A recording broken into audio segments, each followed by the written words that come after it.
শাবানের দিনক্ষণ গণনা করলে সওয়াব আসে না নাই?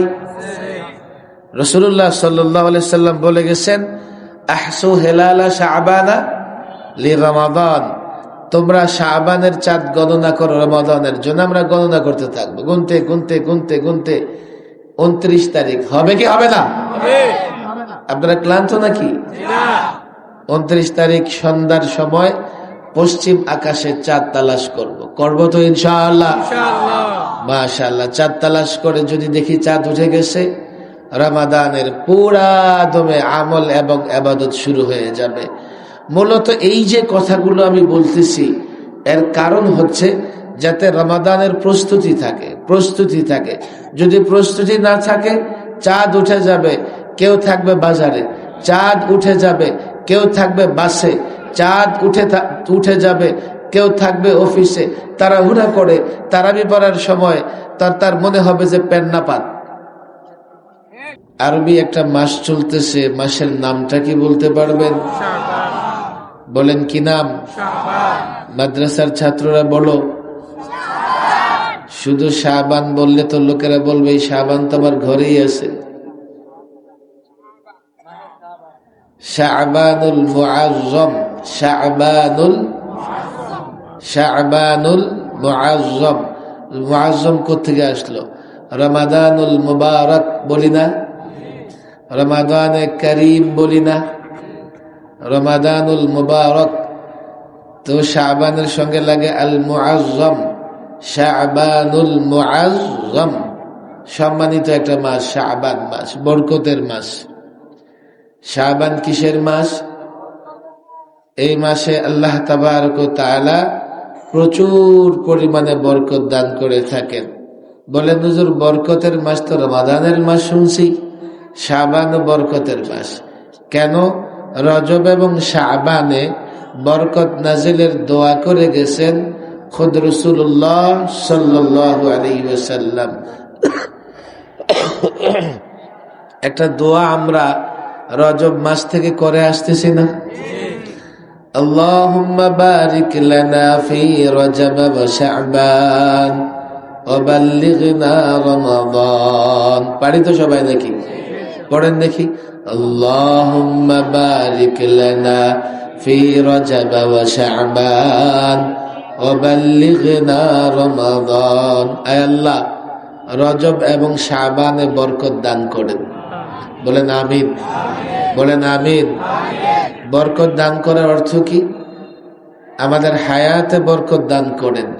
ওয়াবাল্লিগনা রমাদান, যাতে আমরা রমাদান পর্যন্ত পৌঁছে যেতে পারি। দোয়া করেছেন রাসূলুল্লাহ সাল্লাল্লাহু আলাইহি সাল্লাম, দোয়া শিখিয়ে দিয়েছেন উম্মতকে।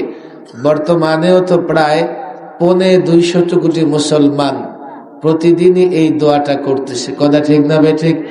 যে দোয়া রাসূলুল্লাহ করেছেন, মুসলমানেরা করতেছে, এই দোয়া মকবুল।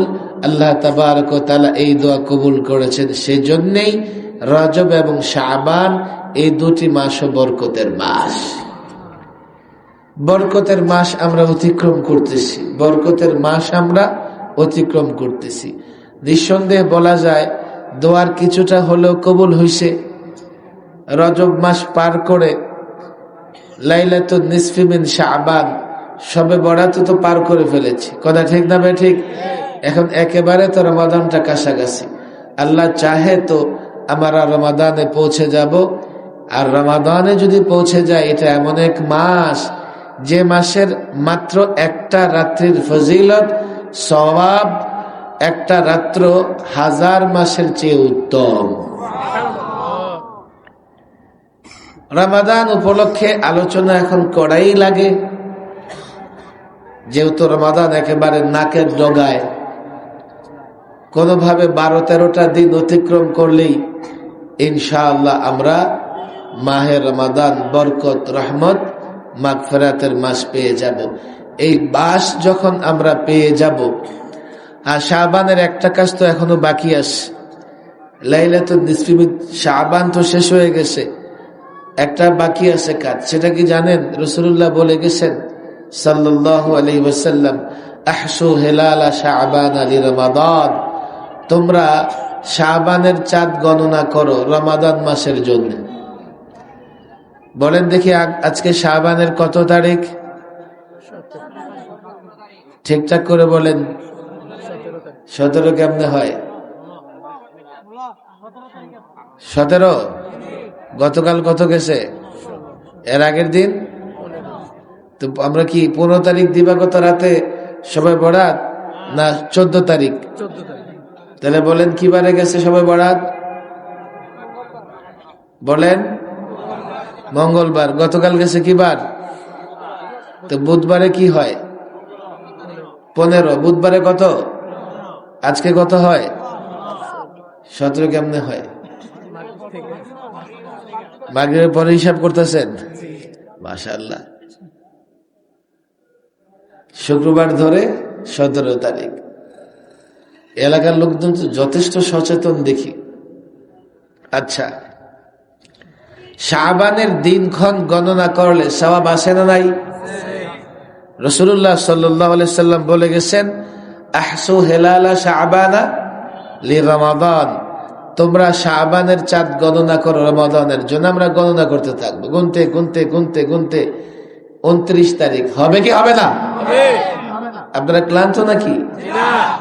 29 তারিখ সন্ধ্যার সময় পশ্চিম আকাশে চাঁদ তালাশ করব তো ইনশাআল্লাহ। মাশাআল্লাহ। চাঁদ তালাশ করে যদি দেখি চাঁদ উঠে গেছে, রমাদানের পুরা দমে আমল এবং ইবাদত শুরু হয়ে যাবে। মূলত এই যে কথাগুলো আমি বলতেছি এর কারণ হচ্ছে যাতে রমাদানের প্রস্তুতি থাকে। যদি প্রস্তুতি না থাকে, চাঁদ উঠে যাবে, কেউ থাকবে বাজারে, চাঁদ উঠে যাবে, কেউ থাকবে বাসে, চাঁদ উঠে যাবে, কেউ থাকবে অফিসে, তাড়াহুড়া করে তারাবি পড়ার সময় তার মনে হবে যে পেন না পান। এই টাইপের লোকজন আসে না নাই? বাসে থাকবে, এখন সে হেজিটেশনে পড়ে যাবে, হায় হায় নামাজটা পড়তে হবে, সূরা তারাবি পড়বো না খতমে কোরআন পড়বো। প্রথম দিন যদি শয়তান ধোঁকা দিতে পারে, খতমে কোরআনের মুসল্লি তার আর খতমে কোরআন করা হয় না। কথা ঠিক না বেঠিক? প্রথম দিন শয়তান ধোঁকা দিতে পারলে পুরো রমাদানের শিডিউল নড়বড় হয়ে যাবে। এই জন্য 2 মাস আগে থেকে আমরা দোয়া করতেছি, কেন জানেন? যাতে প্রস্তুতি থাকে। এবং শাবানে আমরা চাঁদের গণনা রাখি এই জন্য যাতে প্রস্তুতি থাকে। আমাদের যুবকেরা এটা ভালো বুঝবে, যত বড় প্রোগ্রাম হয়, অনুষ্ঠান হয়, তত আগে থেকে দিনক্ষণ গণনা শুরু হয়। কথা ঠিক না বেঠিক? আমাদের এই দুনিয়ায় জাগতিক সবচাইতে বড় আয়োজন কোনটা? দুনিয়ার দৃষ্টিকোণ থেকে সবচাইতে বড় আয়োজন কোনটা বলেন দেখি? World cup. কে ইলেকশন? এখন ওয়ার্ল্ড কাপ দিয়ে দেখেন, পাবলিক ইলেকশন বাদ দিয়ে দিব, পাগল হয়েছে। 120 দিন আগে থেকে কাউন্টডাউন শুরু হয়ে যায়, মাত্র 120 দিন বাকি, পোড়া কপাল। মিডিয়াগুলো দেখবেন পত্রিকায় কাউন্টডাউন করতে থাকে, আর মাত্র 119 দিন, আর মাত্র 118 দিন। এমন করতে করতে কমতে কমতে আর মাত্র 3 দিন, আর মাত্র 2 দিন, আর মাত্র 1 দিন, আর মাত্র 12 ঘন্টা, আর মাত্র 6 ঘন্টা, আর মাত্র 3 ঘন্টা, আর মাত্র 1 ঘন্টা। এরপরে ব্রেকিং নিউজ দেয়, কিছুক্ষণের মধ্যে পর্দা উঠবে নামবে, দেয় কি দেয় না? কেন জানেন? যাতে যুবকদের ভিতরে আগ্রহ থাকে। আর আমাদের যুবকেরা ওই আগ্রহ পাইয়া উন্মাদ হয়ে যায়, চেহারা পরিবর্তন হয়ে যায়। চেহারার মধ্যে রং দিয়া যে দেশে মহব্বত করে সে দেশের পতাকা আঁকে। কাপড় পরিবর্তন হয়ে যায়, কাপড়ে ওই প্লেয়ারের নাম্বার দিয়া জার্সি পরিধান করে। ট্রাউজার প্যান্ট পরিবর্তন হয়ে যায়, দিওয়ানা পাগল পাড়া হইয়া 1.5 মাইল 2 মাইল লম্বা পতাকা বানায় রাস্তায় ঘুরতে থাকে। কথা ঠিক না বেঠিক? এরপরে দেখবেন ঘরের গেটআপ চেঞ্জ হয়ে যায়। তার পড়ার রুমে গিয়ে দেখেন টেবিলের সামনে নানান প্লেয়ারের ছবি দেওয়া, ছবি লাগানো, পোস্টার লাগানো আছে না নাই? কেন করে এগুলো জানেন? যাতে একটা যুবক ওয়ার্ল্ড কাপ মিস না করে, একজন আগ্রহী মানুষ সে যেন ওয়ার্ল্ড কাপ মিস করতে না পারে। আমাদের ভিতরে এমন আগ্রহ থাকা দরকার, দুনিয়াবি এই দৃষ্টিকোণ থেকে, দুনিয়ার দৃষ্টিকোণ থেকে বড় আয়োজনে দুনিয়াদারদের আগ্রহ আসে, কিন্তু আমরা যারা আখিরাতকে বিশ্বাস করি, আমরা যারা মনে করি মরতে হবে, আমাদের আখিরাতের প্রোগ্রামে এমনভাবে আগ্রহ থাকতে হবে যাতে ওই মাস শুরু হওয়ার পরে একটা মুহূর্ত নষ্ট না হয়। কথা ঠিক না বেঠিক?